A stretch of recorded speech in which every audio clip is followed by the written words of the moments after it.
Keep yourself in the loop of everything football on the Golden State Media Concepts Football Podcast. The latest news on and off the field, be it college football, Big Ten, SEC, Big 12, Pac-12, ACC to the NFL. We've got you covered. Listen to the Golden State Media Concepts Football Podcast.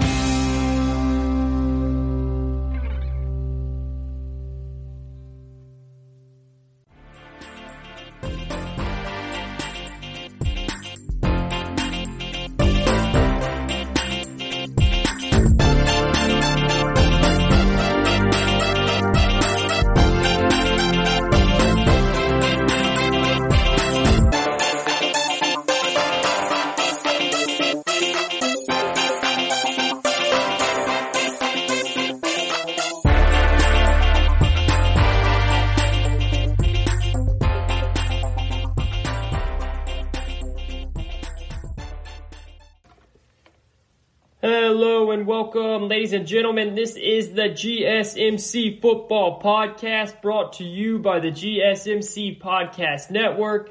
I am your host, Kayvon. Hope everyone's having a beautiful, lovely day, a beautiful, lovely Labor Day weekend.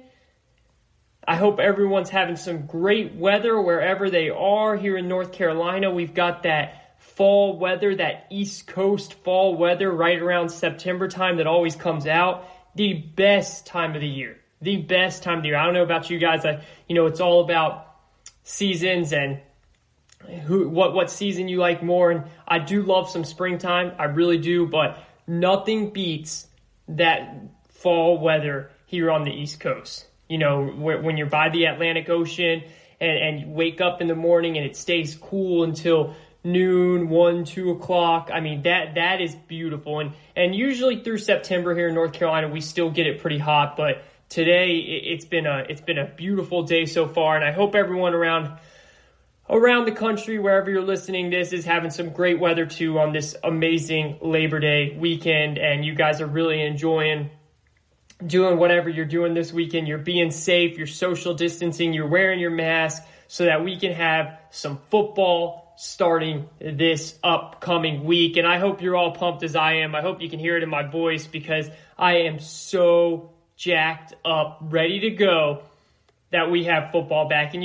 real quick, I'm doing this show. Usually I do the show in Raleigh, North Carolina. That's where I was, that's where I was born, raised, and that's where I live now. My girlfriend, as I've told you guys before, she goes to medical school at East Carolina. So I'm up here in Greenville, which is about an hour and 20 minutes, hour and 30 minutes away from Raleigh. So I'm doing the show here in her apartment today, and she is, like I said, in med school. So I'm in her little office area, and it is just packed with some science, like a bunch of medical school homework that I have no damn clue what any of this stuff is.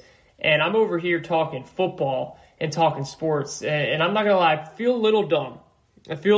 So I'm going to try and focus on my notes here and not look at all this stuff around the desk and everything, and try and stay focused so I can talk about what I know.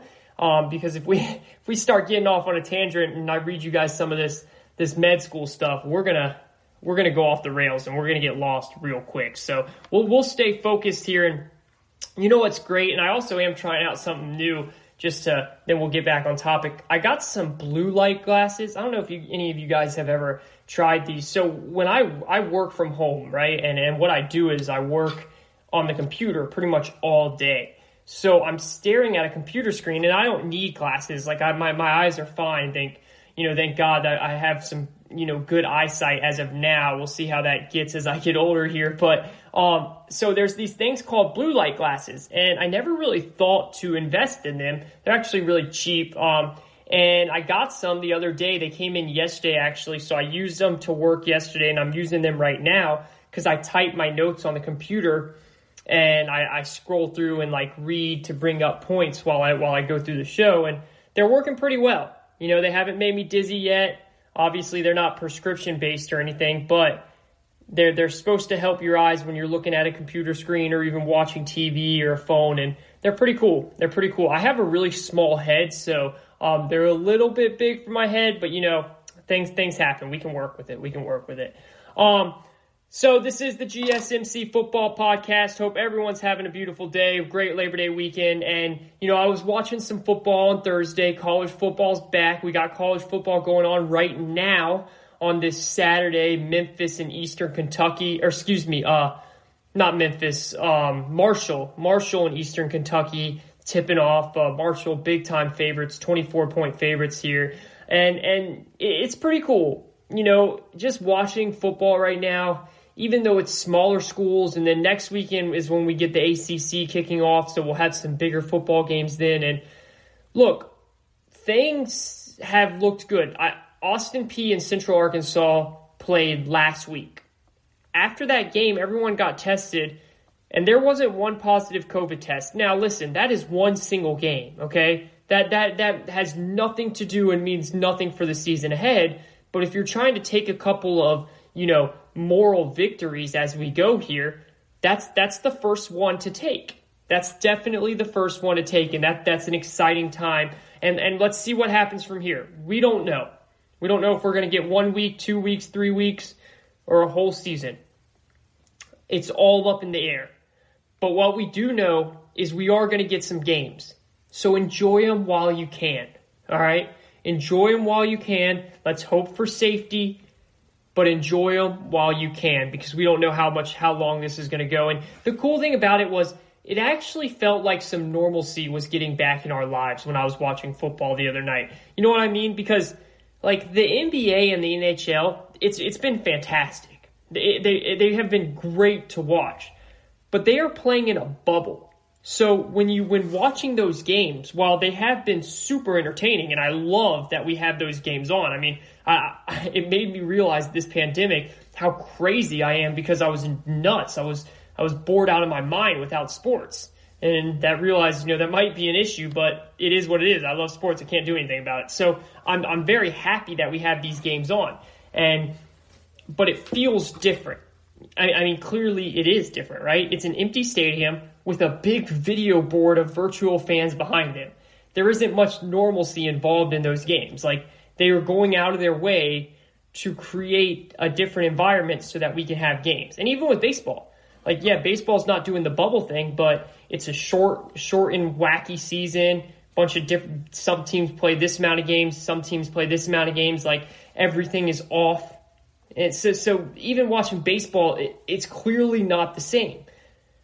But when watching football, it truly feels like for the first time in 5, 6, 7 months that things are back to normal. And obviously they aren't, but when you're going through rough times like we are as a country and as a world right now, getting some normalcy back is always good.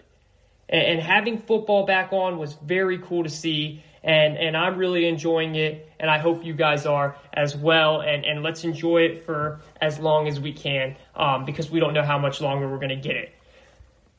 So what we're going to do today, quarter number one, we're going to come out firing. We're going to come out hot right away, Patriot talk.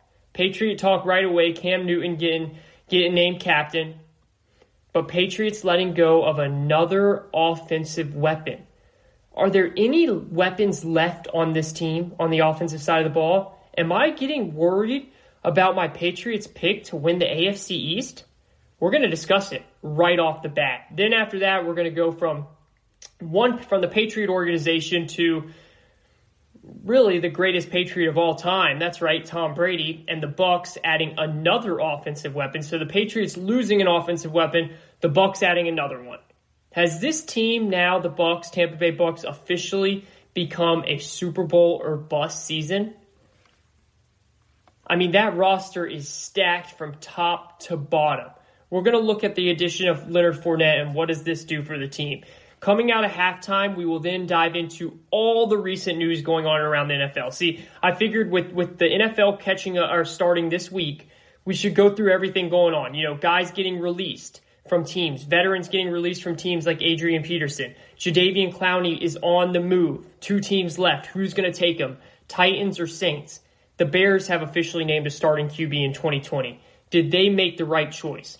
All of this stuff we're going to go through so that we're caught up on every single news topic as we go into Thursday night. And then quarter number 4, we're going to do a lot of fun things this quarter. We're going to do bold predictions. Now, keep in mind, these aren't real predictions. We will be giving you our real predictions on Tuesday.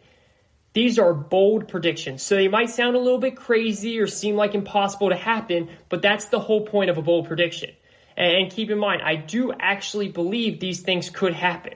I'm not just trying to pick the most outlandish narrative or anything like that. These are predictions where if everything goes right, I could see it happening. So we will dive into that. We will continue our top 10 NFL players of 2020. We gave you 10, 9, and 8 last episode. So we will give you 7, 6, and 5 and the 5th best players in the NFL for the 2020 season this episode. So that is all coming up in quarter number 4. Stay tuned for that coming up in just a little bit. But for now, it's time to talk about the New England Patriots. The team that you either love them or you hate them. It's hard to be right in the middle, right? You either respect them or you don't. But, sometimes you just got to pat yourself on the back, right? When you do a good job, you're really happy. You just got to pat yourself on the back. Well, right now, ladies and gentlemen, I'm going to give myself a little pat on the back because I was right. See, this is the thing with making predictions in sports radio. Sometimes it takes a little while to foresee if that prediction that you make is right or wrong, Like sometimes you make a prediction that really won't come into notice or, not really won't end. That prediction won't happen for months. And then sometimes you make a prediction where a day or a week it comes into fruition. So that's the thing with making picks, making predictions when you do sports radio. And I told you guys 2 things right after Cam Newton signed with the Patriots. You guys remember that? I told you 2 things. One, that nonsense that Jarrett Stidham had any chance to beat out Cam Newton and be the starter week 1 was just not happening. Not a chance. I said that was a joke. I said right away Cam Newton will win this job. And not only did he win the job, but he won it in 2 weeks. And that's nothing against Stidham. This is all about Cam and the player he is when he is healthy. And I also told you that Cam and Bill Belichick will get along just fine. There was so much noise about Cam and Belichick colliding, about their egos not being able to mesh, and blah, blah, blah, blah. I said, stop it. Right away that these 2 will work, that these 2 will click, and they have. And they have really well so far. See, when the New England Patriots signed Cam Newton, if you know anything about football, you knew it was to bring Cam Newton in as a starter. Yes, he had to learn the offense. Yes, he had to pay his dues. Yes, he had to fit in.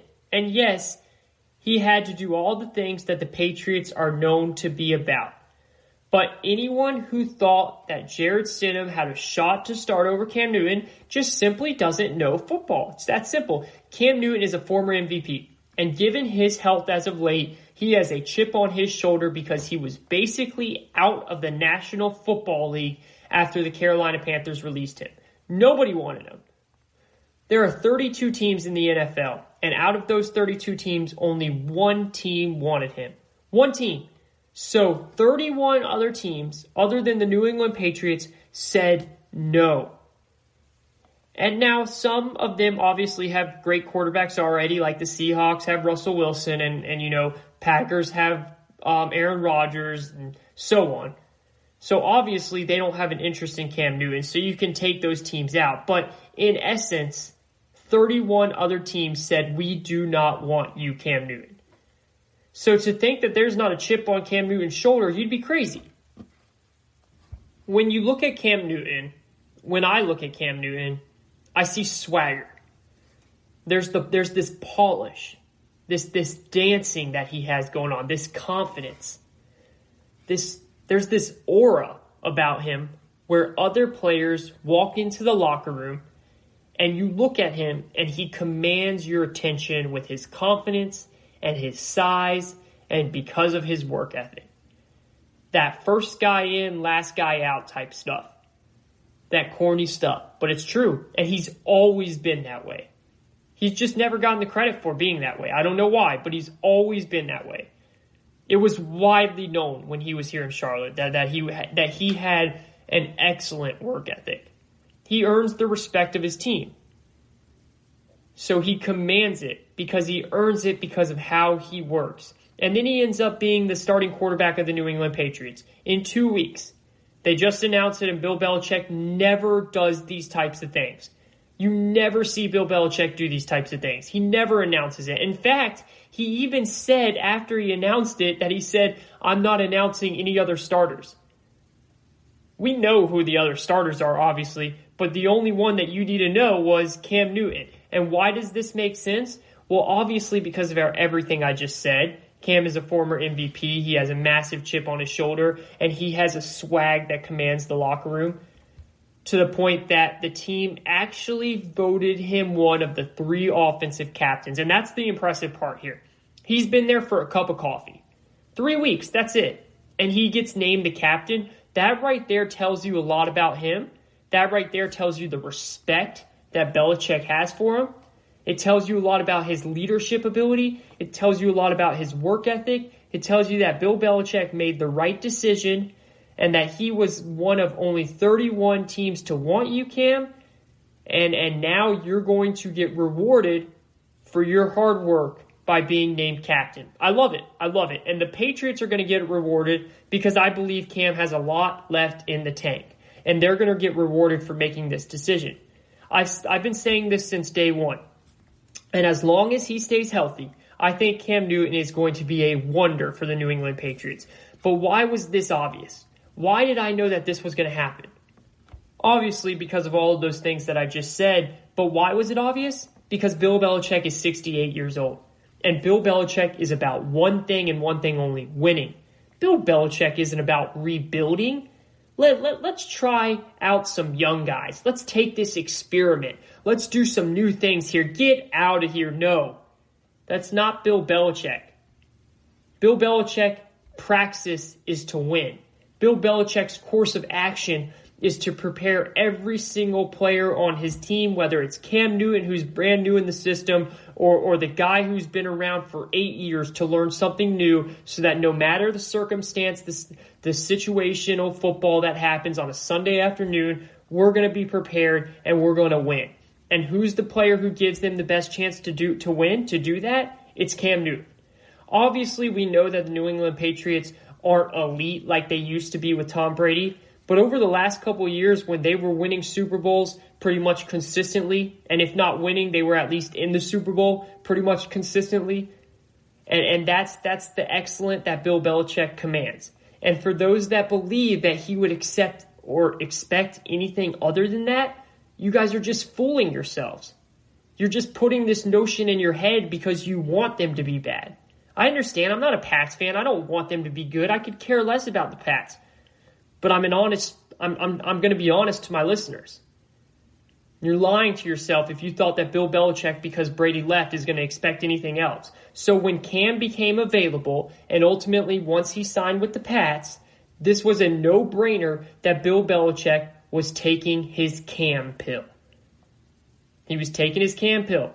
And even if he's just a bridge for a year or two until they figure out who the long-term option is, like the really long-term plan, like who's the next Tom Brady, you knew that he was taking him because Bill Belichick doesn't rebuild. And the New England Patriots aren't interested in that. He's 68 years old. He's not about to go through a rebuild and wait a couple of years until they can contend again. No way. It was unreal to think that Cam Newton wouldn't be the starting quarterback. And here's the other problem that I have with this, and I want everyone to listen here. We gave so much credit to Tom Brady, and we still do, and I did. Tom Brady and Bill Belichick, right? They were synonymous with each other. Tom Brady and Bill Belichick. Who needs who? Who doesn't need who? Who's more responsible for the success? I mean, it's nonsense. It's a nonsensical conversation because in football, the ultimate team sport, as I said, it's symbiotic. You got to have each other. You have to have them both. You cannot have the other. But Tom Brady leaves, And we make this about Tom Brady being, going out on his own and trying to win a Super Bowl and have fun somewhere else. And I finally want to be surrounded by talent, because over the years he's had, and let's call it out, let's be honest here, what he's had has been below average talent than some of these other teams with elite quarterbacks in the National Football League. And that's just true. And clearly he's done a lot more with that lesser talent, but we wanted to praise him. Good job, Tom Brady. You left a dynasty. You wanted to go someplace and go win it your way and have fun doing it in Florida. That was kind of the thing. And that's what you wanted to do. And we kept talking about that, but we never talked about what Bill Belichick wanted. What did Bill Belichick want to do? How do we know Bill Belichick wasn't ready to try something new? How do we know Bill Belichick, along with Josh McDaniels, the offensive coordinator, weren't saying, we want to run something new? This offense that they have now with Cam Newton can open up. And as great as Tom Brady is, he holds this offense back if he was still the quarterback because of his lack of athleticism. Football is changing, guys. And Bill Belichick, out of any coach that we've seen, is the greatest one to embrace change and do things that you just don't normally think about, whether it's how you use your defensive lineman or linebacker. Remember, Mike Vrabel scored 3 touchdowns or something like that in Super Bowls. Or your running back who becomes a lineman and confuses formations or whatever. Whatever edge Bill Belichick can get, he's going to use. And now that Tom Brady is no longer their quarterback, and listen, call this a hot take if you want it, but I don't think it is at all. But if Tom Brady was still their QB, I would not have even thought to pick this team as my winner for the AFC East. I just wouldn't have. The weapons are nowhere near good enough to have a quarterback that cannot move. It's not a knock against Brady. This offense is not good enough. It's too dated, and I wouldn't have picked him. But now Belichick has that different quarterback. There's a new edge that he's ready to go after. And that new edge is, let's be different. Let's be athletic. Let's run our quarterback, because if there's anything that he's watched over the last couple of years, it's Pat Mahomes be one of the ridiculously great athletic quarterbacks in football, followed up immediately by Lamar Jackson being probably the most athletic quarterback we've ever seen in the National Football League history. Both of those guys won MVPs. And you know what they did for their offense? They made it explosive. The Kansas City Chiefs had one of the top offenses in football and still do. Then the Baltimore Ravens come along and they had the most prolific rushing attack as a team that you've seen in NFL history. Lamar Jackson came into his rookie year. They rushed for 300 yards a game. You don't do that in the NFL. 300 yards a game? I'm not even exaggerating. It was 300 yards a game the Baltimore Ravens averaged at the end of Lamar Jackson's rookie season. Obviously, a lot of it was him, but he opened up these massive lanes for the running backs because his athletic ability scared the defenses. It kept the defenses on their toes. Cam Newton has that athletic ability. Now, he isn't on Lamar's level, and I'm not saying that, but he has that double threat because he is an athlete. That is enough to scare defenses. And when you give that type of talent to Belichick, who knows what he can come up with. And this always gets mixed up.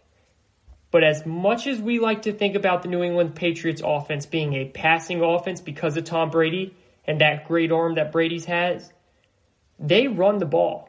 It's short, easy completions. And even if you're tossing it to set up the run, it's about doing the easy things, the simple things, the run game. And Cam Newton gives the ability to do that times 10 because now he can run it as well.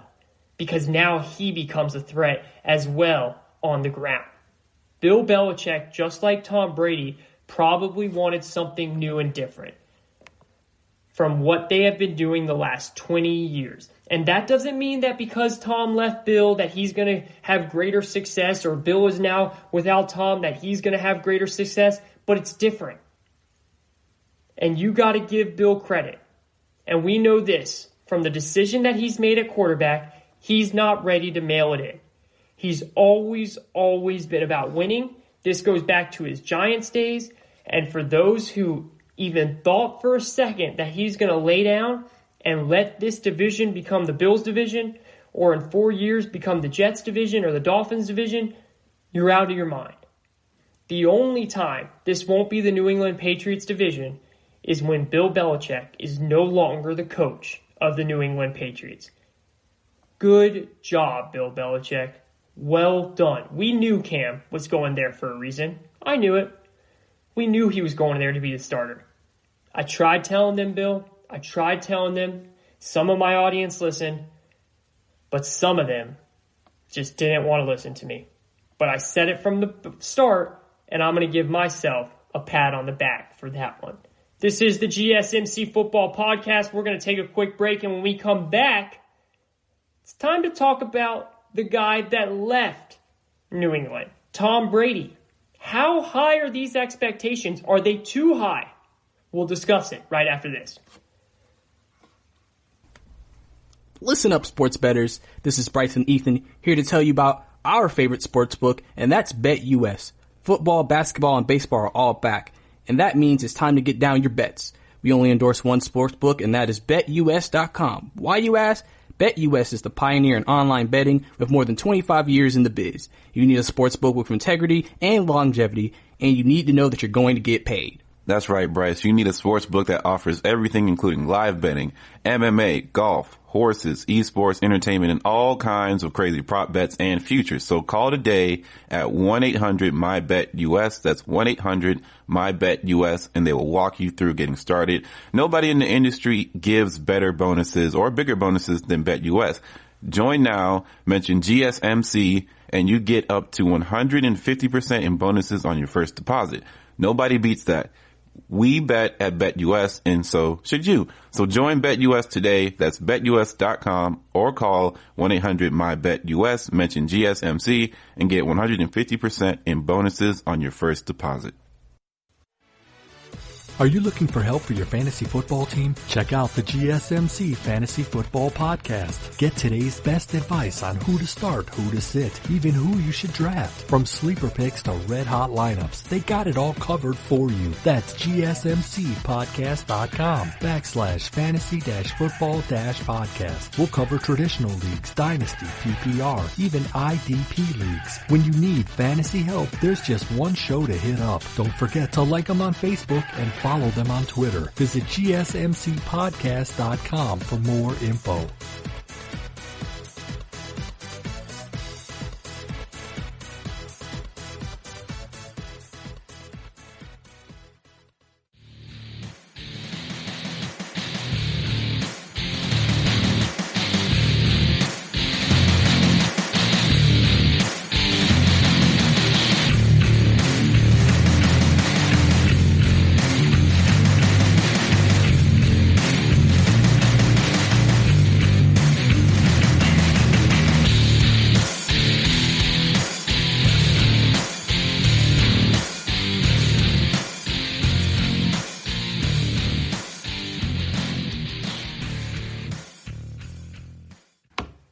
This is the GSMC Football Podcast. Thank you, everyone, for tuning in today.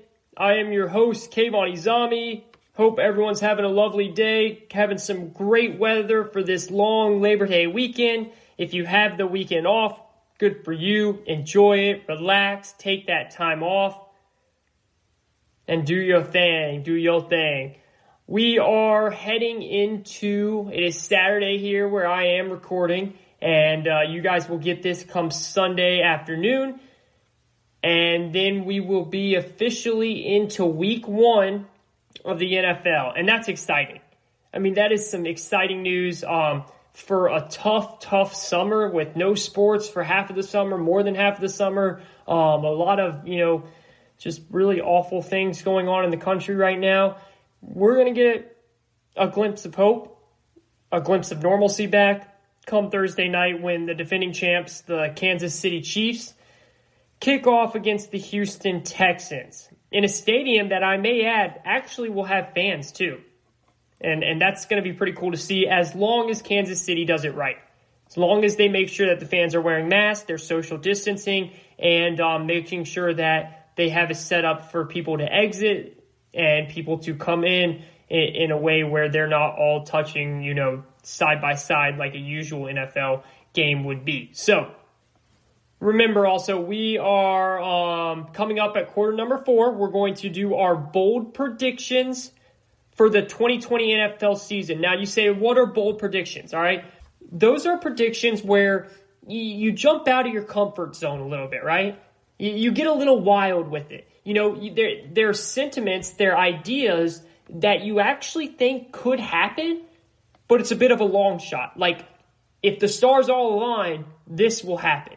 You understand what I'm saying? So they're my true predictions. They're predictions that I feel are possible, but a lot of things are going to happen to really make it a legit possibility where that prediction comes into fruition. Now, bold predictions are fun. That's the whole point of it. It's sports talk radio at its finest. I would love to hear y'all's bold predictions. Tweet at me at GSMC_sports, at Kayvon_sports. I did get some tweets from you guys last week, which is awesome. And the tweets, a couple of the tweets were actually about y'all's predictions for the 2020 NFL season. So what I'm going to do is, because I promised you guys I'm going to read those tweets, I will read them, but I'm going to read them on next show because I want it to fit with how it's going with the way we're narrating this show, right? So next show, I'm giving you guys my Super Bowl picks, and I think it would be really cool if I give you guys my Super Bowl picks and then also say, hey, well, these people also gave me theirs on Twitter, and I'll shout out your names, I'll shout out your Twitter handle, tell everyone to go follow you guys, and we can compare picks, all right? So really appreciate you guys that gave me those tweets, and keep them coming, and again, stay tuned for next episode when I give you guys a shout out and we talk about and we compare picks and see where we're at. And I'll tell you what, some of you guys have some really, really interesting picks that I can't wait to talk about. So, as I said, come Thursday night, the Kansas City Chiefs, the defending Super Bowl champions, will be kicking off the ball against the Houston Texans. Now, that means the Houston Texans, as of today, some breaking news coming in, their star quarterback, Deshaun Watson, will be playing that night on a brand new contract. Deshaun Watson and the Houston Texans are finalizing a 4-year, $160 million deal. That would be, if I do my math right here, $40 million a year. Now, I'm not good at math. Okay, that one I can do. That one was pretty easy, okay? When it comes out on a flat number like that, I can get it. All right, usually I can get it. But usually, yeah, math's not my best subject. So 4 years, $160 million, $40 a year. That's big time. That is huge news. That puts Deshaun Watson second in annual average among quarterbacks. That puts him in Mahomes money. There's only one other quarterback making $40 million plus a year, and that's Patrick Mahomes making $45 million a year. Deshaun Watson is now right behind him at $40 million a year, and then you have Russell Wilson at 35, Big Ben at 34, Jared Goff at 33, Aaron Rodgers at 33, and Kirk Cousins at 33, Carson Wentz at $32 million, Dak Prescott at 31, and to round out the top 10, Matt Ryan at $30 million, okay? So that's the top 10 quarterbacks on an annual average. Now, Watson gets 4 years, $160 million. He gets that $40 million a year, and this is why this is such big news, because a couple weeks ago, this contract did not look like it was going to get done. It didn't. They were at completely opposite sides, but they were able to come together and get a deal. And that is really, really great news for Houston Texans organization and Houston Texans fans, okay? Deshaun Watson deserves every single bit of this money. This guy, since he's entered in the league, has done nothing but win. I mean, since entering the league in 2017 when he was the 12th overall pick, which again, we went through this last week, was one of the biggest fails by a lot of teams that passed up on him, including a team in Jacksonville that is now going to be trying to tank to get Trevor Lawrence, another QB that's coming out of Clemson. So 2017, Deshaun Watson got hurt, and he tore his ACL. He played 7 games. He threw for 1,699 yards and 19 touchdowns and 8 interceptions in 7 games. 19 touchdowns in 7 games is absurd. That's so impressive. He also ran for 2 more on 269 yards rushing. 2018, he came back, played 16 games, threw for 4,165 yards and 26 touchdowns, 9 interceptions. And then 2019, threw for 3,852 yards, 26 touchdowns, 12 interceptions. And 2018, he added on 551 yards rushing. 2019, he added on 413 yards rushing and 7 rushing touchdowns. This guy can do it all. Those are just stats. 2017, he was hurt, obviously, so they only went 4-12 because he only played in 7 games as a rookie. Since then, he has won the AFC South back-to-back years, 11-5 2018, 10-6 2019. That's since he has played a full year for 2 years now, he wins the division every year. All right, and a 2-year sample size is enough for me to look at.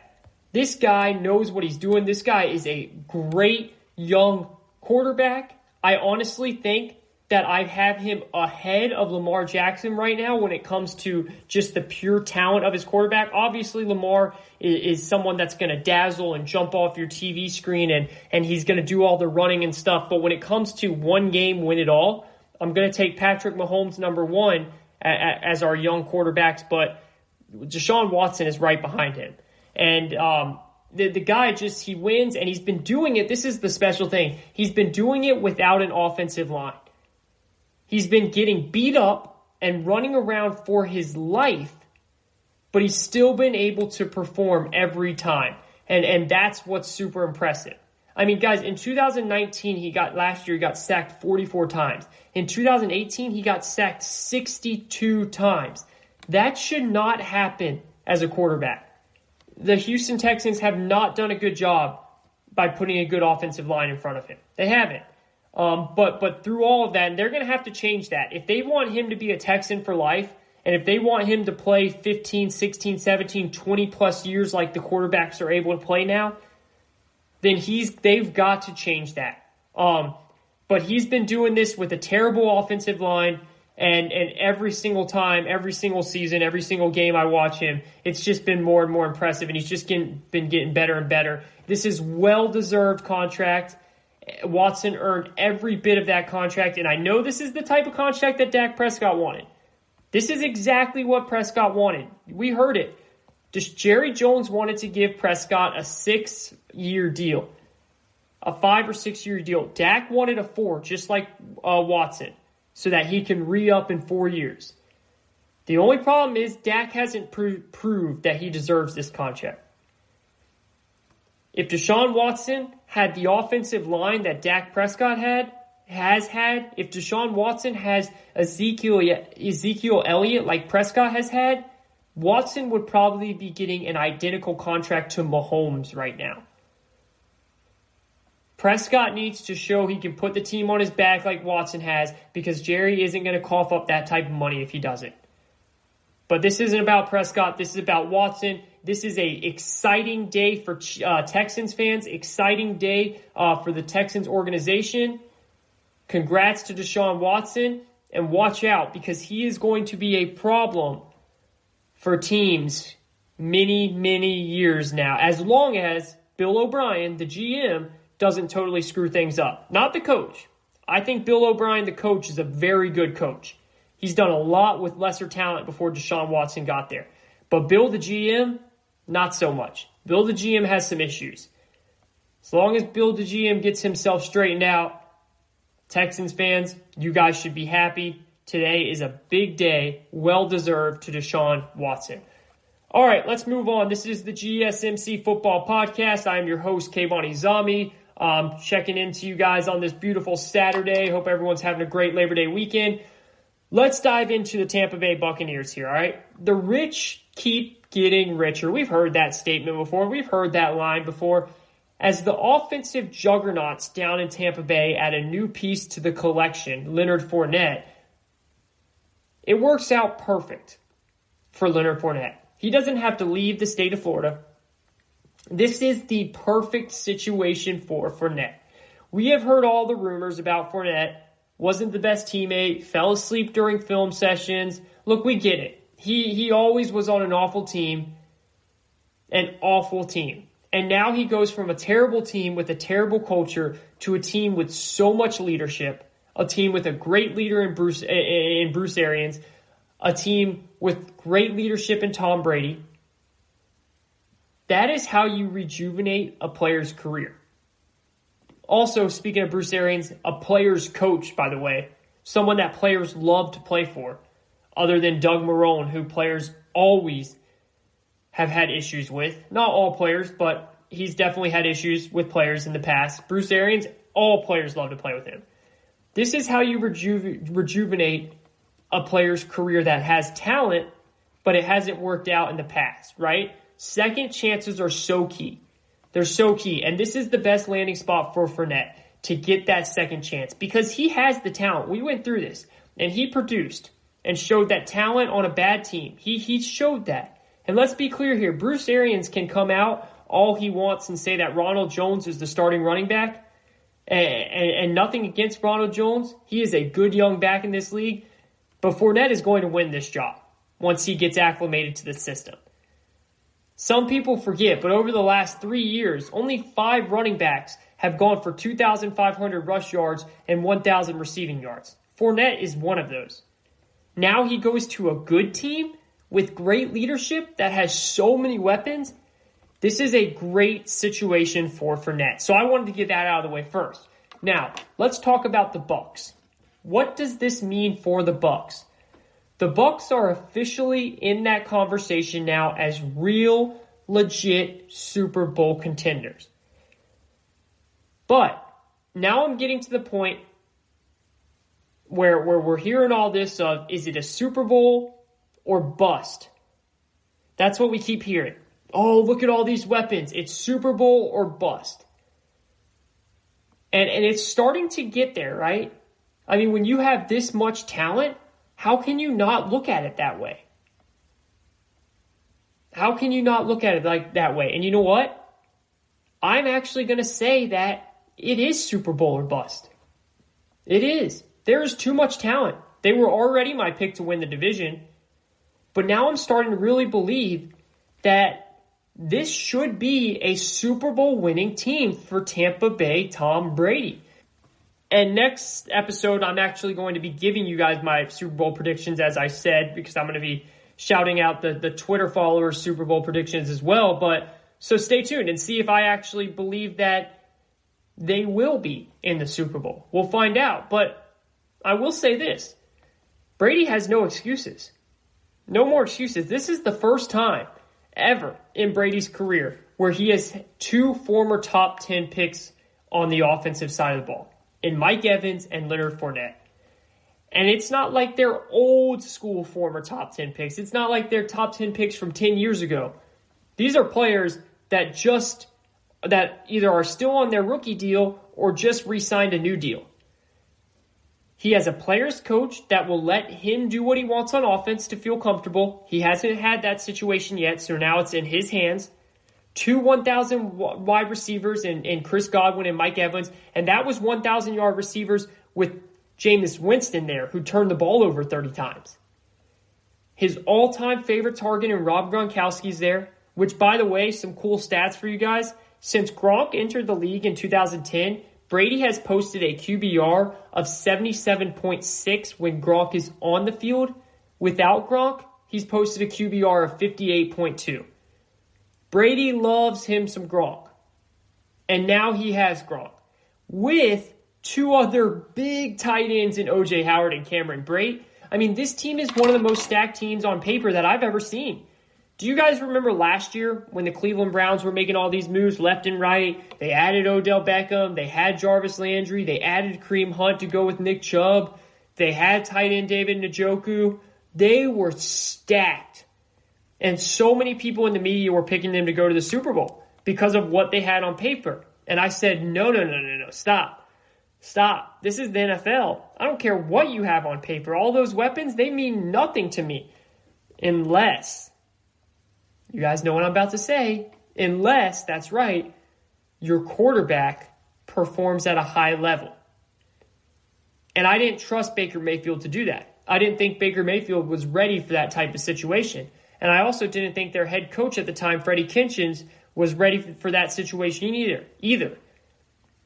This is a completely different situation, okay? Because I know that this quarterback is ready for this situation.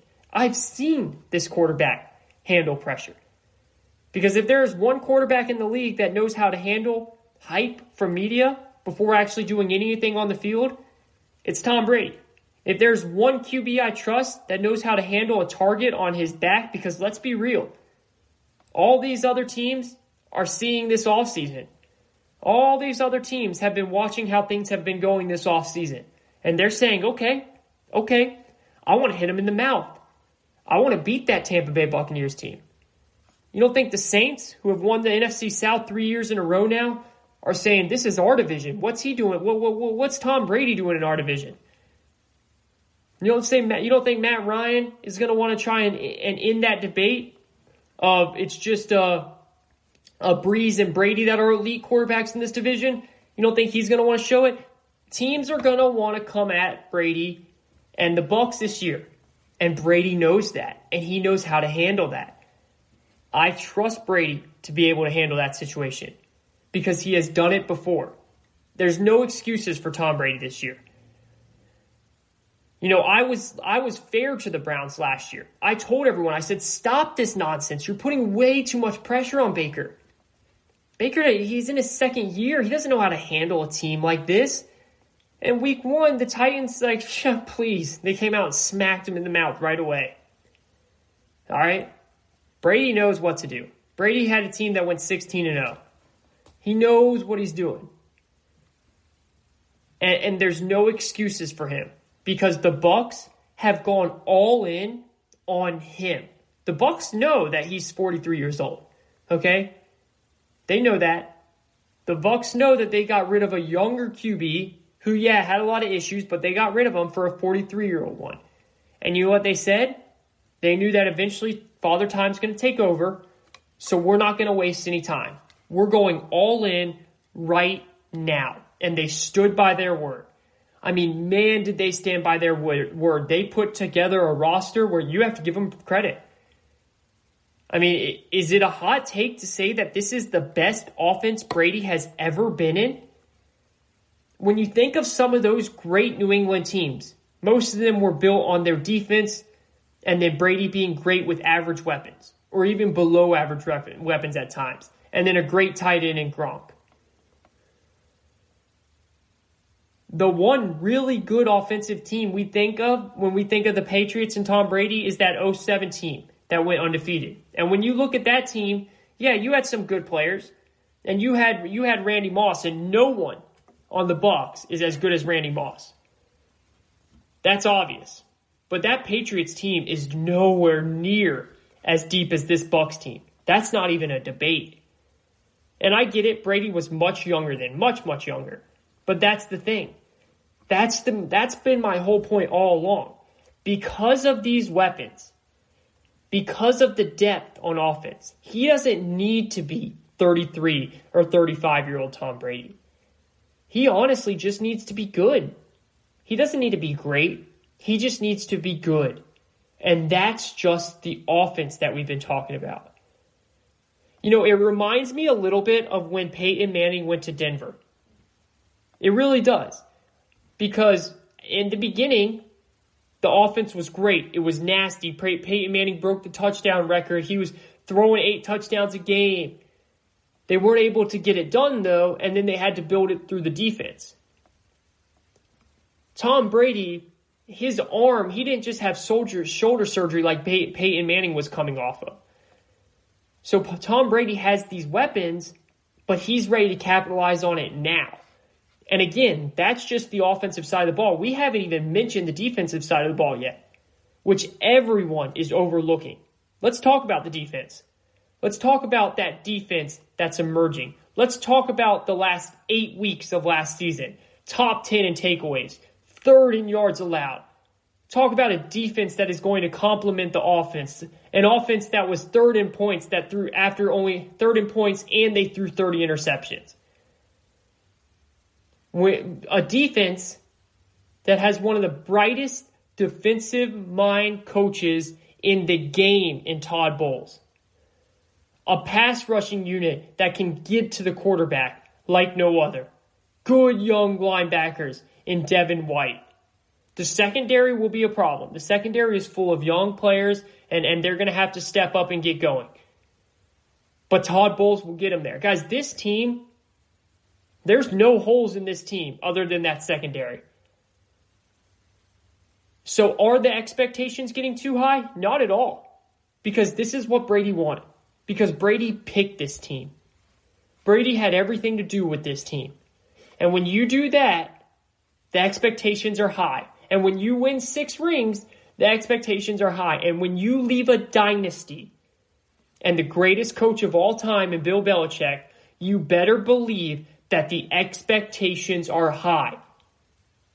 And Brady's going to have to capitalize on it. Because it is now Super Bowl or bust for the Tampa Bay Buccaneers. This is the GSMC Football Podcast. I'm your host, Kayvon.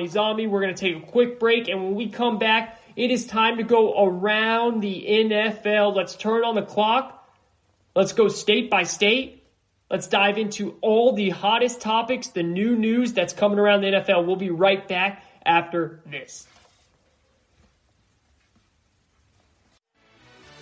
Check out the show that's built on the MMA. From the UFC to extreme cage fighting, they got the fights covered. Check out the GSMC MMA podcast. Get the latest news on past or upcoming fights. Join us as we talk to and about some of the biggest names in the MMA, past, present, and future. When it's the fight game, there's just one show to check out. GSMCpodcast.com/MMA-podcast. Don't forget to like them on Facebook and follow them on Twitter. Visit GSMCpodcast.com for more info.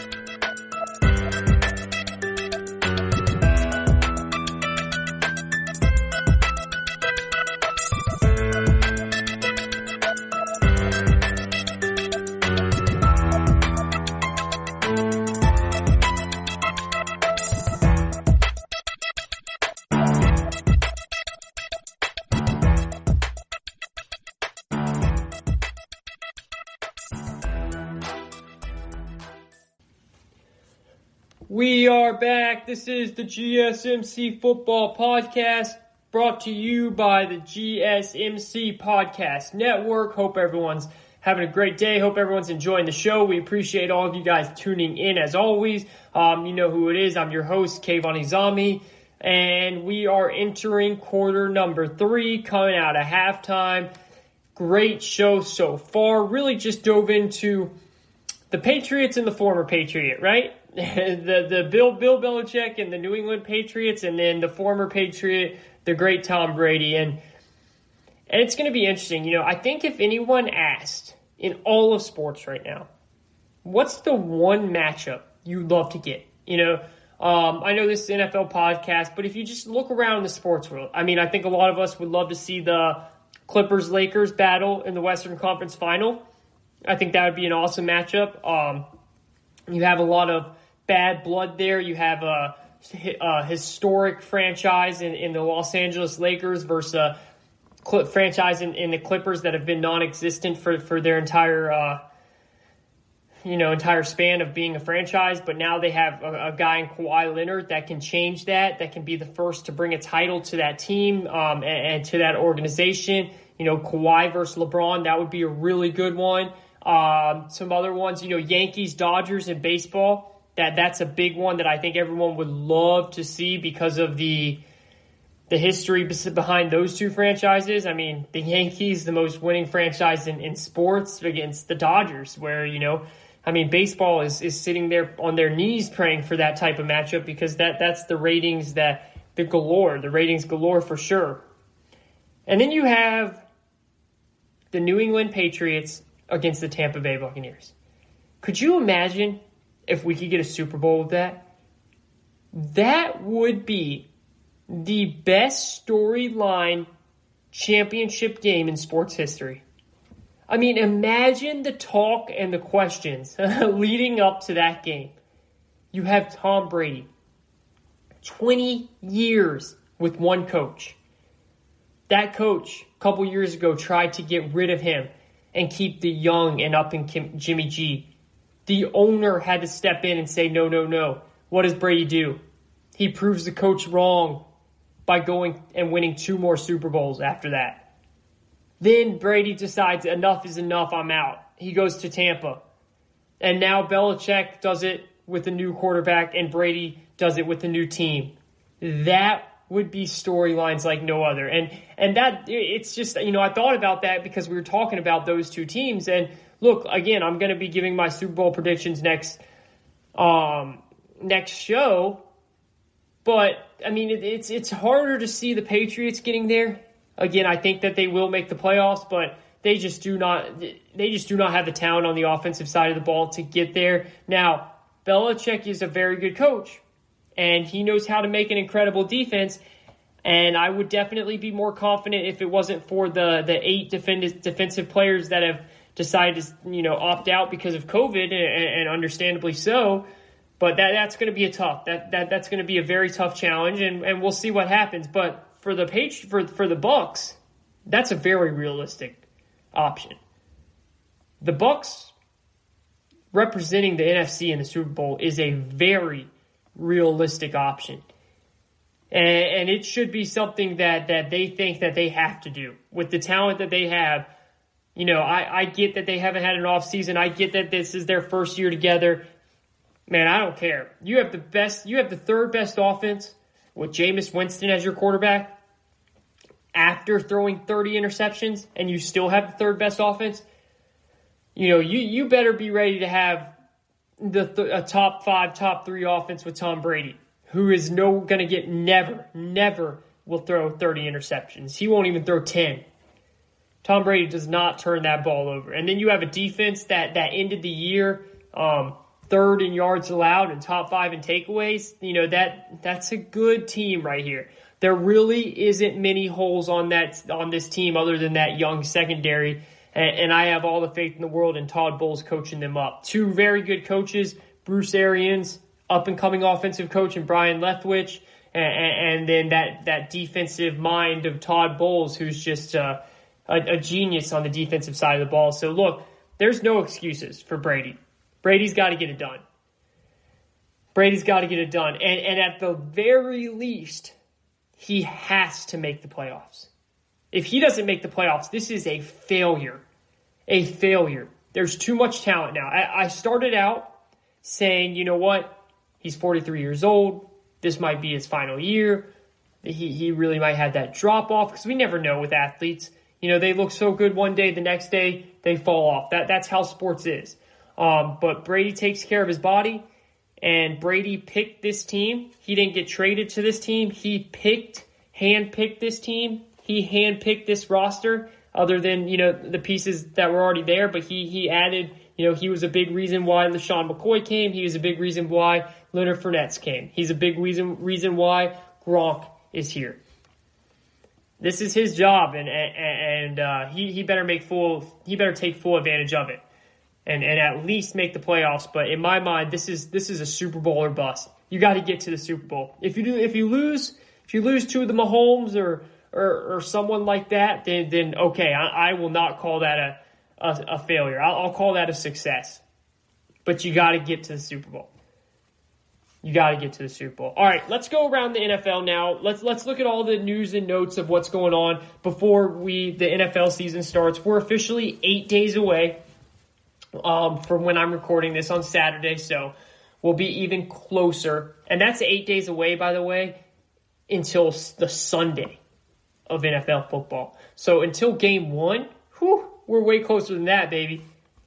You know, we're 5 days away, if you want to look at it that way. We're 5 days away from opening kickoff of Kansas City Chiefs versus Houston Texans, but we're 8 days away from that Sunday of football galore. Football galore.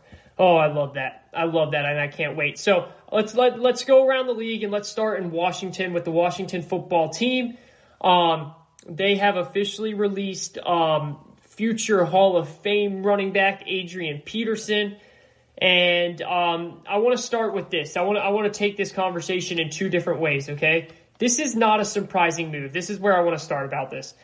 This is not a surprising move at all. And it's not a surprising move to me, and it shouldn't be a surprising move to you. I don't know why, but every year people always get all up in arms and shocked when NFL teams let go of veterans because this right before the season starts. This is normal. It happens every year because it's always been happening every year. They get through training camp, their time to make their final roster cuts, and someone on the team, a couple of the players on the team that are younger, stood out. So they let go of the veteran because they want the youth player to get their touches. This happens all the time, especially with teams that are young and not very good. All right?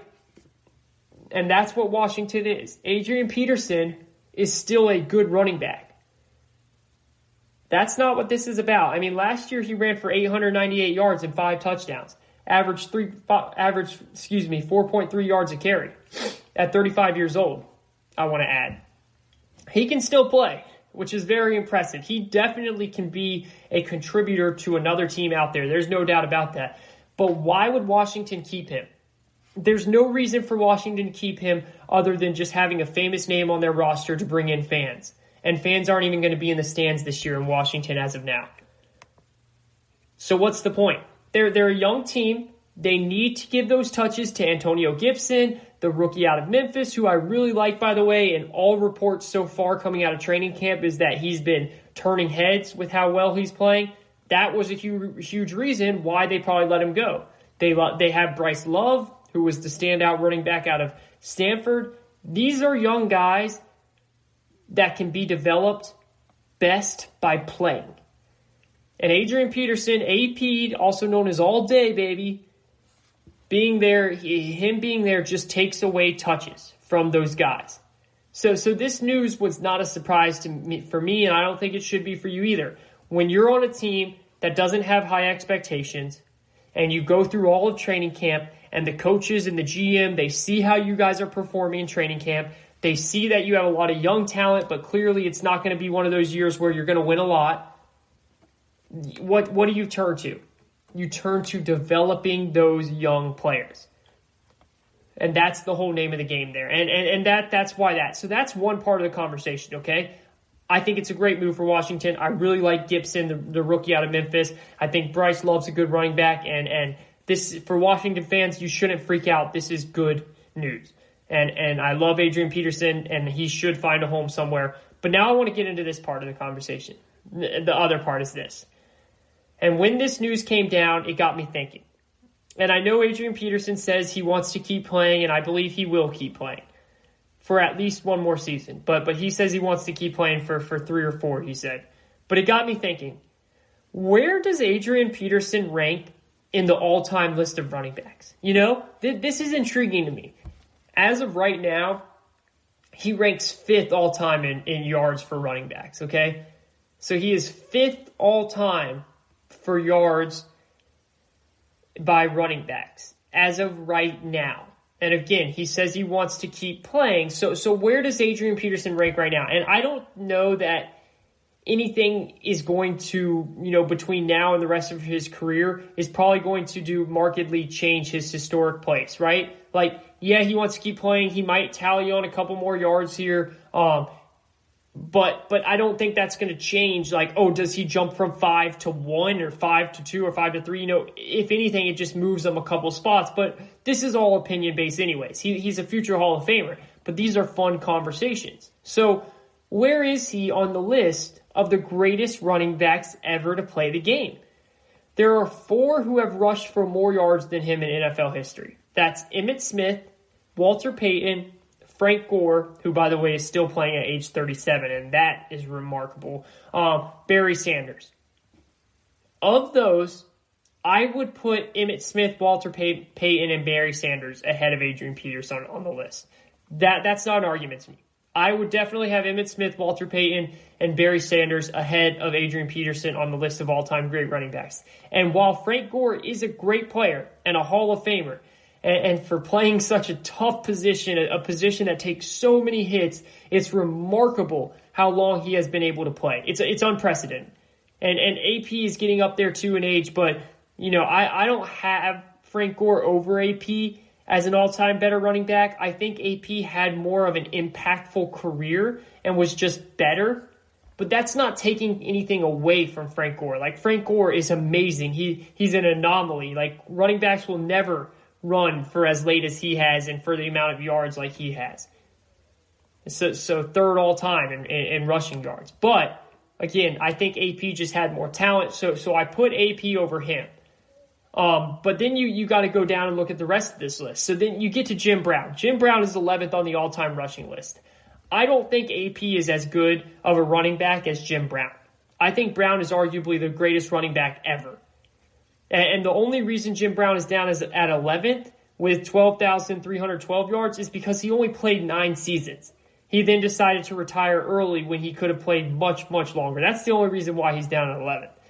But Jim Brown is the only player in NFL history to average over 100 rushing yards per game.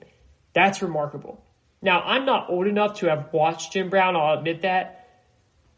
But I think, and I've obviously seen highlights and YouTubes and film and all that stuff, but I think, to put any running back ahead of Jim Brown on the all-time list is probably a mistake. There's Emmitt Smith, Walter Payton, there's some guys that are up there you can really rank with him, but Jim Brown's above AP, Adrian Peterson, on my list. So I'm putting him ahead of Adrian Peterson. So that's 4 running backs in front of AP at this moment, right? So is Adrian Peterson the 5th best running back of all time? Is he a top 5 running back? I mean, think of all time. Or do you put some of the other guys ahead of him? Let me read you all the names that round out the top 11 in rushing yards in NFL history. Emmitt Smith, Walter Payton, Frank Gore, Barry Sanders, Adrian Peterson, Curtis Martin, LaDainian Tomlinson, Jerome Bettis, Eric Dickerson, Tony Foster, and Jim Brown. Okay? So I'm just throwing names out there that are on this list here amongst the most productive runners of all time. One name that really interests me here, and I think a lot of the audience that is listening, this probably is the name that you guys all think of too when it comes to debating his career with APs, that's LaDainian Tomlinson. He's definitely more of my time as a running back. They didn't necessarily play in the same time frame. When AP came into the league in 2007, LaDainian Tomlinson was on the back end. He ended up playing, I think, like 4 more seasons, but they were both, but it was towards the end of his career. But the thing about AP and LT, they were both similar runners. AP was definitely more of a, I'm going to run you over and just keep on trucking and not look back, while AT would juke you out of your shoes like it was nothing. But they both had this certain type of swagger about them that I love. And they both won MVPs. They're actually the last 2 non-quarterbacks to win this award. And one thing that I'll never forget about Adrian Peterson was that 2012 season. That 2012 season, coming off a torn ACL that year, the year before, he rushed for 2,097 yards. 2,097 yards and had 12 touchdowns. It gives me chills thinking about that season. It was magnificent. He won the MVP of the league that year, and again, was the last time a non-QB won that MVP. Since then, it's been QB, QB, QB. And LT won it back in 2007. But AP was the last non-QB to win the award in 2012. It's been all QB since. And also, something about that season, and this never gets talked about enough. He changed the way, Adrian Peterson I'm talking about here, changed the way athletes are expected to recover after a major injury. He really did. I mean, think about it. The guy tears his ACL in 2011. So he tears his ACL in 2011, but this is the crazy thing. He tears it in December. He tears his ACL and MCL in December of that 2011 season, 1 month away from 2012. But somehow he makes it back on time, in time for that 2020 season. That's not human. That's not human at all.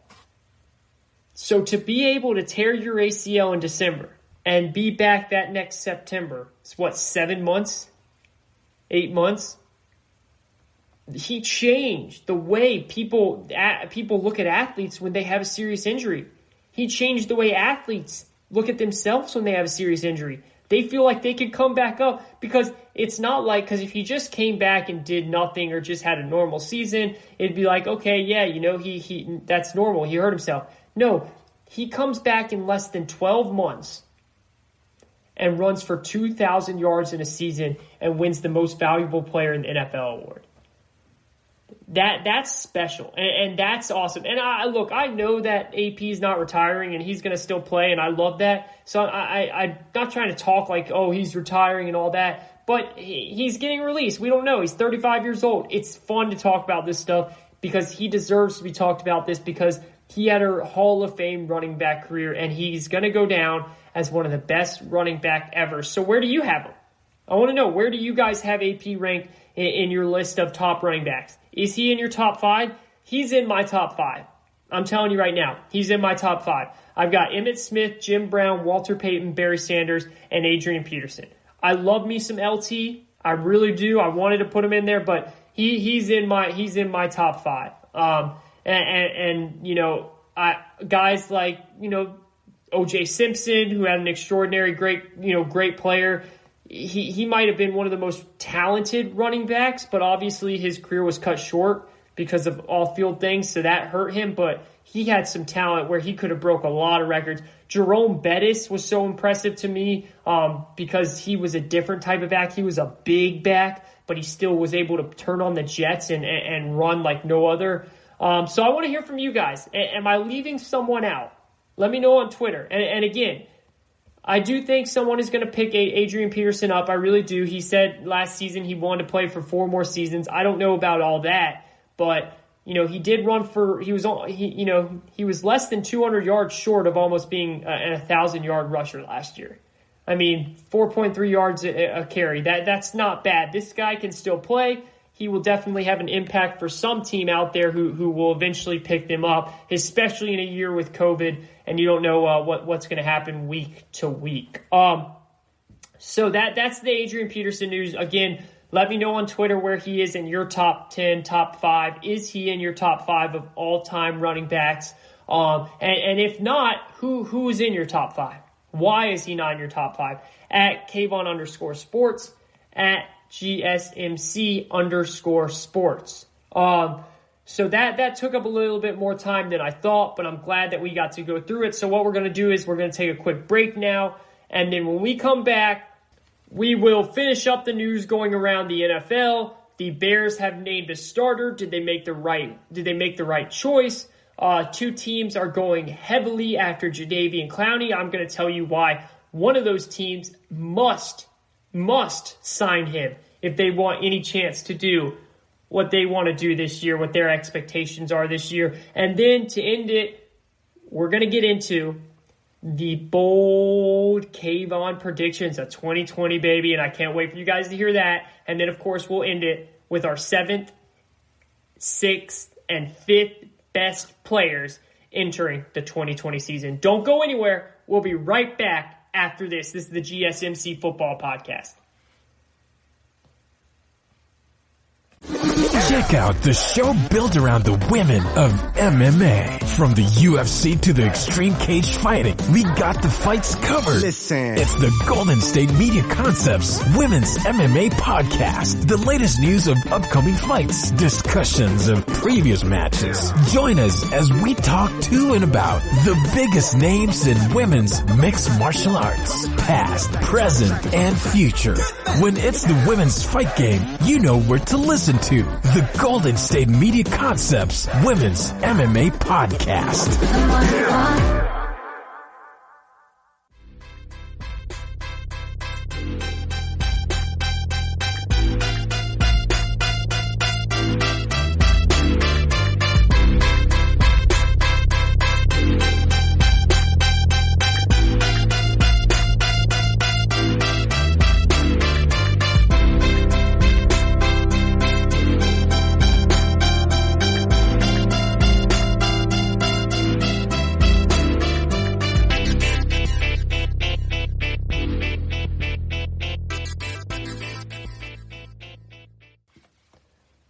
This is the GSMC Football Podcast, brought to you by the GSMC Podcast Network. You know who it is. I am your host, Kayvon. Thank you, everyone, for listening as we head into the red zone, the 20-yard line, ready to score one last touchdown before we end the show, because it's quarter number four. Quarter number four, put up the fingers as always. Throw up the four fingers as always with me. I've got mine up here.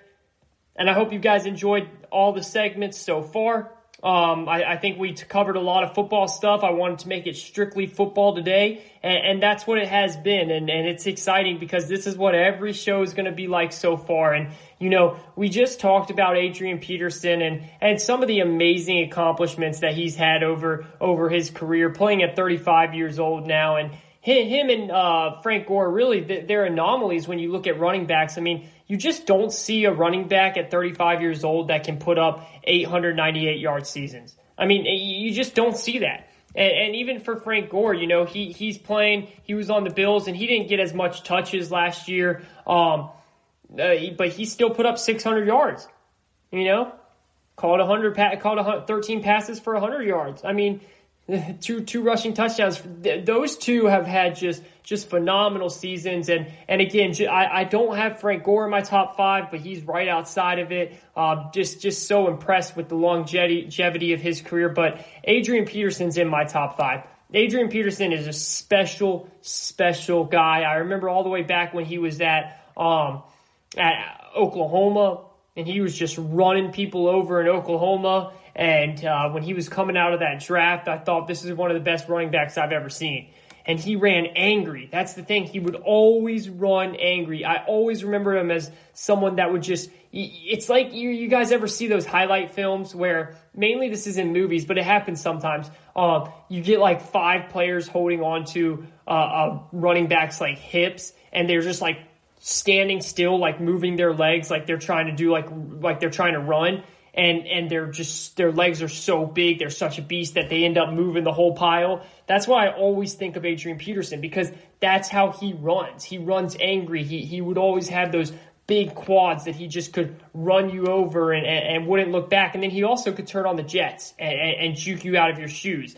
So that's what I love AP. And again, I know he's not retired. And really, if a team that is a contender, they should pick him up. They really should, because he can produce. He's not someone that's going to complain if he doesn't get touches. He just wants to be out there playing. That's all. He's not going to, warrant a big contract. He play for a cheap deal and probably the veterans minimum at this point. And he's someone that can help your backfield. There's no doubt about it. So really awesome career by Adrian Peterson. And even though he's not retiring, I thought that right when he came up and I heard Washington was releasing him, it made me think of, man, is he a top 5 running back of all time?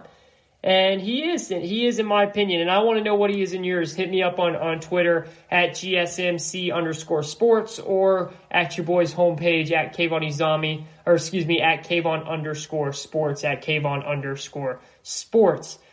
Remember, next week we are going to get into our Super Bowl predictions. We're going to give you guys our MVP predictions, our offensive player of the year, our defensive player of the year, our rookie of the year, our head coach of the year. We're going to give you all of that. And we're also going to do something, I think we'll probably do this either Tuesday's podcast or Saturday's podcast, where we're going to do the teams that need to get off to a hot start. Look, in the NFL, there's always that year where a team starts off really hot and goes from beginning to end just having a fantastic season, kind of like the 49ers last year. There's also that team that gets off to a really good start and then fizzles out halfway through. And then there's that team that gets off to a really bad start and then turns on the Jets halfway through. I'm going to talk about the teams that need to get off to a fast start, whether their coach is on the hot seat, whether the roster they have is just not in the position where they can get off to a bad start, what the division's too tough, you can't get too behind in games. Whatever it is, you have to get off to a hot start. So stay tuned for that. That will be something we'll talk about. But I want to keep going around the NFL here before we get into the bold predictions of 2020 and the 7th, 6th, and 5th best players in the entire NFL going into this 2020 season. So we'll get into that. Now, I do want to go around the league and look at all these updates and the news that's coming out about every player or every team. Just the big things, because, again, I want everyone to be updated and just talk about some of these stuff, because this is a big deal. Like, this one right here first is just an awesome story that just keeps on giving us the great news, and that is Alex Smith makes Washington's football team's 53-man roster 2 years after that catastrophic leg injury. That's remarkable. He had the comeback. He was deemed healthy enough to go. He was deemed healthy enough to practice.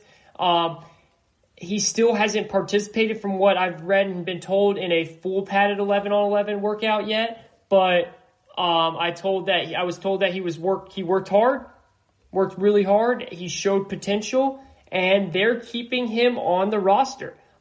They used him in other drills, including 9-on-9 situations in which he faced 2 pass rushers and was forced to move in the pocket. And on one occasion, he sprinted away from the rush to his right and fired a pass. I remember getting a note about that and seeing a video of that. So the fact that he really endured one of the most gruesome injuries I've seen, but one of the most gruesome injuries I've ever seen, for sure.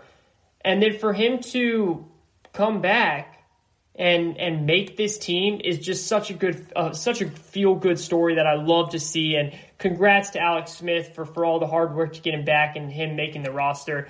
So that's awesome. Now I want to move to this. Jadeveon Clowney. We are now less than a week away. Well, for the Sunday games, we're 8 days away, but less than a week away from game 1 for opening night of week 1, right? And Jadeveon Clowney is still not on a team. Now listen, I know Jadeveon Clowney gets hurt, and I know he's asking for way too much money. This guy is one of the best defensive ends in all of football. How can he not be? When he is in a game, he is one of those people that wrecks the game without even having to earn a stat or one stat line. Like, I get that most fans, they watch and they look at what happens, right? They look at, did he sack the quarterback? How many sacks did he get on the quarterback? You can't do that with Jadeveon Clowney, because he's not. There will be seasons where he racks up double-digit sacks and stuff like that. But what Jadeveon Clowney does best is what he does that doesn't count in the stat box. The way he rushes the passer, the attention that he brings from the offensive line that then opens it up for the other rushers, the other pass rushers on the defensive line. The way he can force a fumble, the way he can pick it up and run with it in the end zone like we saw in that Monday night game, Seattle versus San Francisco last year. He is a beast, and the fact that he's not on a team is still pretty mind-blowing to me, but it looks like there's 2 teams that are going hard after him. It's the Saints and the Titans. Now, there's no surprise about either of these teams, especially the Saints. First of all, if he was smart, he would pick the Titans, because the Titans are coached by Mike Vrabel, who is a former defensive lineman who has coached Jadeveon Clowney before when he was on the coaching staff in Houston, and he knows he has a system that fits perfect for Jadeveon Clowney. So Clowney might have to take a pay cut to go there, but he's going to have such a good season there that he'll earn his big bucks this next offseason. If I was him, I would take the Titans because of the system they have. The system that they run is perfect for him, and it makes sense. And if I was the Titans, I'd be willing to throw a little bit of extra money to make sure I get him. Now the second team is the New Orleans Saints. This is obvious that the New Orleans Saints are trying to go after Clowney. Why? Because the New Orleans Saints have been trying to go all in to win the Super Bowl for 3 years in a row now. They have done everything they can, and it hasn't worked out. But now they're in a situation where they need to pay their star running back, Alvin Kamara, and they also want to pay Jadeveon Clowney. Why would they not do both? Especially, why would they not pay Alvin Kamara? This is Drew Brees' final year, right? I know he's been saying that over and over, but this is really his final year, okay? Alvin Kamara, or first we'll talk about Jadeveon Clowney here, okay? Jadeveon Clowney, as I just said, he wrecks havoc, okay? So we know what he can do when you have Cam Jordan on that line already, okay? And then you add Clowney with it. You have a couple other really good pieces. You have a good linebacking core, and your secondary is pretty good. He's perfect for that team as well. The Titans is a better fit, but it makes sense for New Orleans. Now, when it comes to Kamara is going to want big bucks. He's going to want not McCaffrey money, but right below it. Zeke money, $15 million, $14 million, $13 million a year. The Saints will not win the Super Bowl. They won't even get close to the Super Bowl without Kamara. Okay? Kamara can do it all. Kamara can catch it just as good as he can run it. Kamara is a 10 touchdown running the ball and 10 touchdown receiving the ball kind of guy if they use him the right way. I'm not even kidding. He's a 700-yard rushing the ball, 700-yard catching the ball kind of guy if they use him the right way, which they have. This is why, though, they should sign them both. This is why. For 3 straight years now, the Saints have been going all in, right? Every single year going all in because they think Breeze is going to retire. Well, Breeze just keeps on coming back, But now this is really his final year, as he says. But because they kept going all in, the Saints are sitting here today, listen to this, $70 million over the cap for next season. Already. They're already sitting here today for next season, $70 million over the cap. So you're screwed financially whether you pay Kamara, whether you pay Clowney or not. So you might as well pay him. You might as well go all in because you guys are going to be screwed no matter what. And it would sure look a lot better paying that $70 million over the cap next year if you have a Super Bowl ring to go with it. Now, I think you can pay both of those guys, and that's not going to you're still not going to win a Super Bowl. To me, you're still not going to win the Super Bowl. Okay? You're not. I don't see it. I think Drew Brees has fallen off too much, and I don't think Jameis Winston is going to come in and be able to do what Teddy Bridgewater did last year. But if the Saints fully believe in their team, which they do, and they know this is their last year with Brees, which it is, go all in because you already are all in. This is the GSMC Football Podcast. Thank you, everyone, for listening. We are going to move on to the bold predictions now. I did want to talk about Matt Nagy and the starter, but we will get into that next show because we do not have time. But as you guys I'm sure has heard, Mitchell Trubisky is the starter, and this is the smart decision. This is a decision that had to have happened. You had to have done this if you're Ryan Pace, the GM, if you're head coach Matt Nagy, and if you're the Bears organization.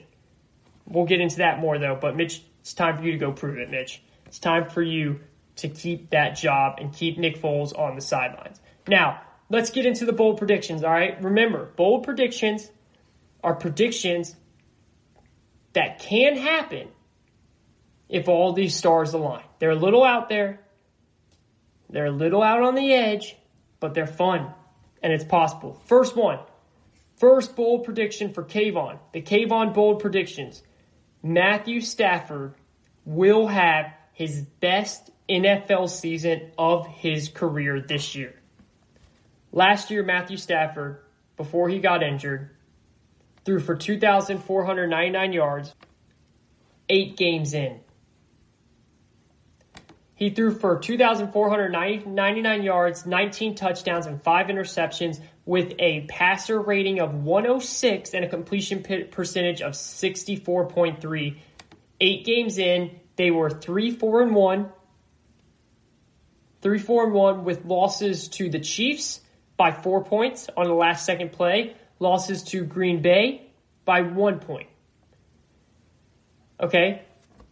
That team this year, Stafford has Kenny Golladay, which I predict to be one of the best receivers in the league. He already ended the year last year with the league-leading touchdowns in 11. I think he keeps that up. He has Marvin Jones, who is also a phenomenal number 2 receiver.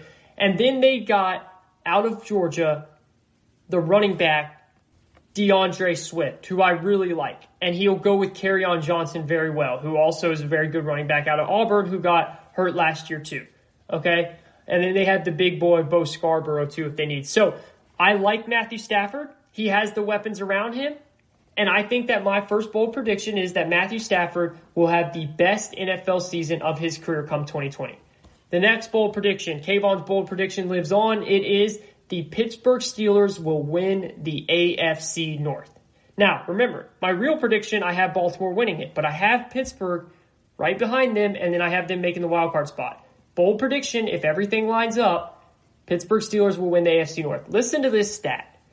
Ben Roethlisberger is 110 wins to 10 losses when his team scores 20 points or more.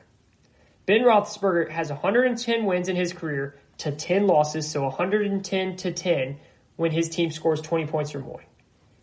You know how many points per game that Steelers defense gave up last year? 19 points per game. That is a really good defense. They were 8-3 last year when they scored 10 points. That's it. If they could just score 10 points last year, they won because that defense was so good. And that was with 2 QBs that are awful. And that's putting it kindly, okay?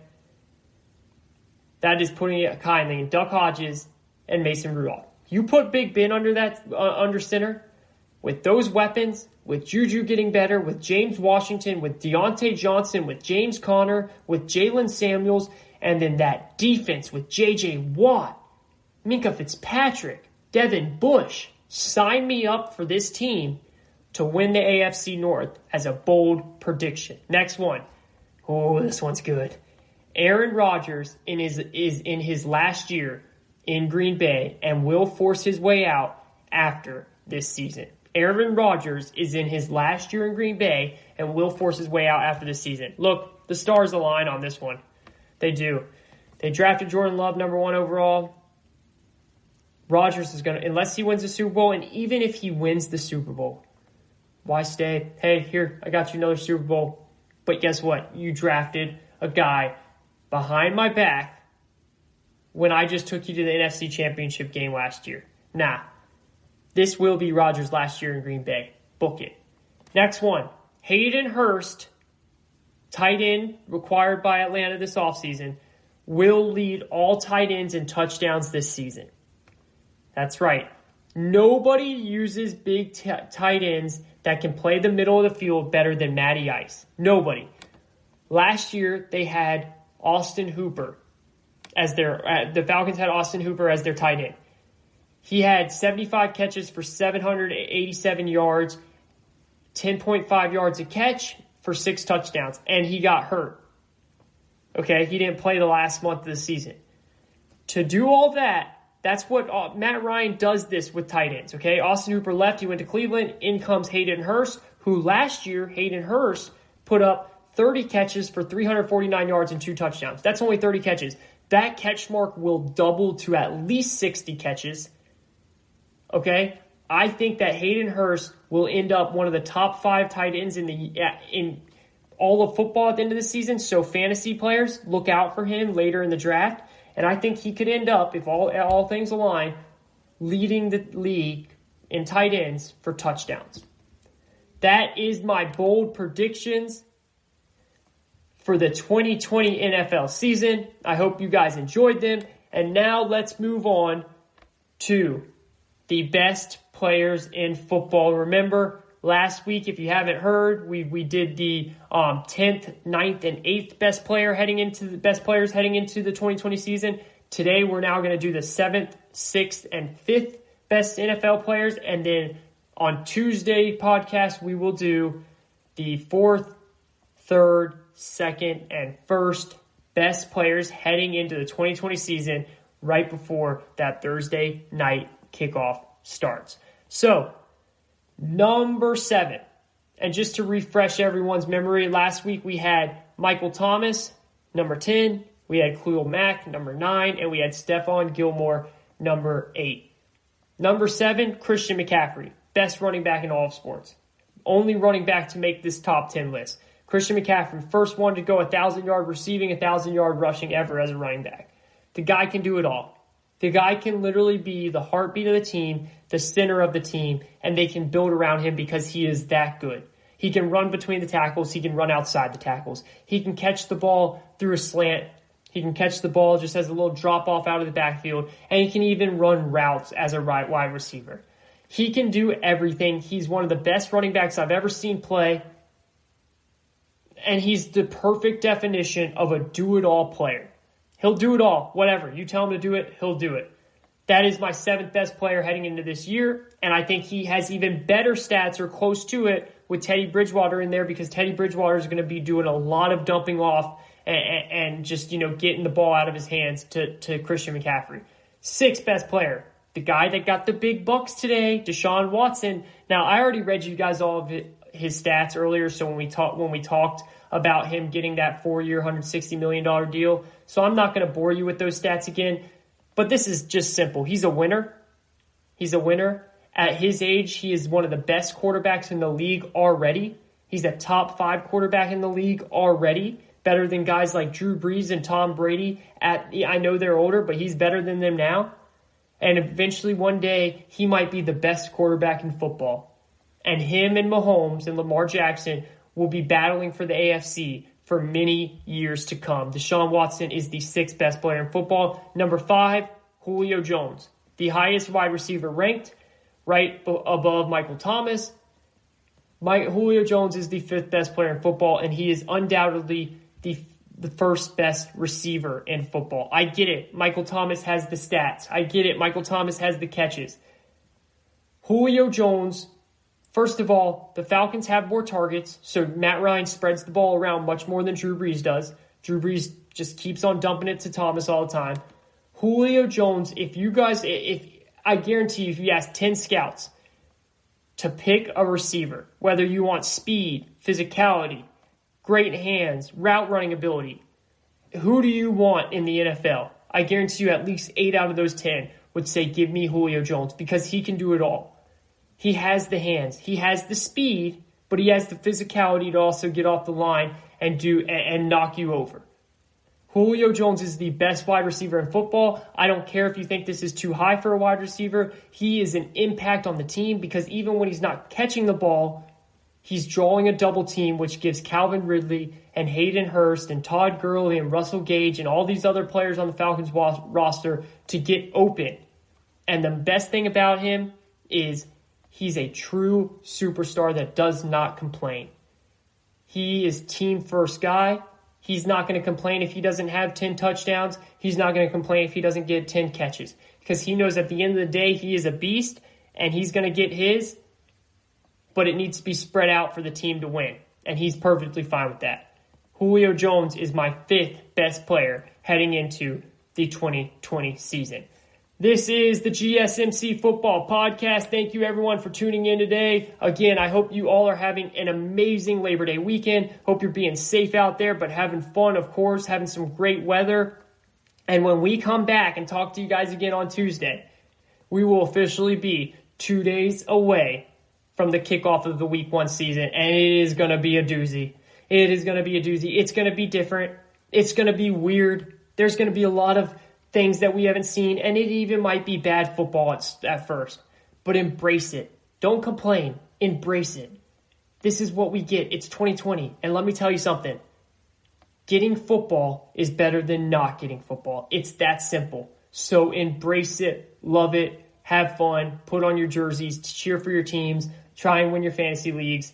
And do it all. So thank you for listening. This is the GSMC Football Podcast brought to you by the GSMC Podcast Network. Go give the network a listen, baby. Shout out. Woo woo. I would like to ask that you please remember to subscribe to the show and write a nice review. That really helps us. Also, if you can, please follow us on Twitter, Facebook, and Instagram. Thank you. Have a great night. Be safe. We'll talk on Tuesday. Tired of searching the vast jungle of podcasts? Now listen close and hear this out. There's a podcast network that covers just about everything that you've been searching. Hey! The Golden State Media Concepts Podcast Network is here.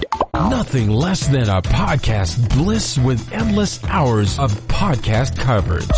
From news, sports, music, fashion, cooking, entertainment, fantasy, football, and so much more. So stop lurking around and go straight out to the Golden State Media Concepts Podcast Network. Guaranteed to fill that podcast itch.